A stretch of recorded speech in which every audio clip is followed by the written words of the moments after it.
கற்றாழை உதவியா இருக்கு. நச்சுனிக்கி கற்றாழை பல ஆண்டுகளாகவே சிறந்த மருத்துவ மூலிகையா இருக்கு அப்படின்றத ஆரம்பத்திலே சொன்னோம். ஆயுர்வேத மருந்துகளுக்கு பயன்படுத்துகிற வர இந்த கற்றாழைய சில வேதிப்பொருட்கள், நச்சுத்தன்மை நிறைஞ்ச ரசாயனங்களை செயலிழக்க செய்யும் தன்மையும் கொண்டதாக தான் இருக்கு. கற்றாழைய அடிக்கடி சாப்பிட்டு வரும்போது நம்ம உடல் உறுப்புகளில் தேங்கி இருக்கிற நச்சுக்களை எல்லாத்தையுமே வெளியேற்றி உடல் நலத்தை மேம்படுத்துறதுக்கு ரொம்பவே சிறப்பாக உதவி பண்ணுது இந்த சோத்து கற்றாழை. நோய் எதிர்ப்பு சக்தி, குழந்தைங்கள்ல இருந்து முதியவர்கள் வரைக்கும் எல்லாருக்குமே நோய் எதிர்ப்பு சக்தி அப்படின்றது ரொம்பவே ஒரு முக்கியமான ஒரு விஷயமா தான் இருக்கு.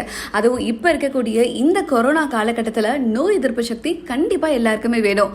நோய் எதிர்ப்பு சக்தியை அதிகமாக்குறதுல கற்றாழையோட சிறப்பு அதிகமாவே இருக்கு. கற்றாழையில் இருக்கக்கூடிய சத்துக்கள், அதாவது நம்ம உடல்ல இருக்கக்கூடிய நைட்ரிக் ஆக்சைடு, சைட்டோகைனின் போன்ற வேதிப்பொருட்கள் உற்பத்தியை செஞ்சு நம்ம உடல்ல இருக்கக்கூடிய நோய் எதிர்ப்பு சக்தியை அதிகரிக்குது.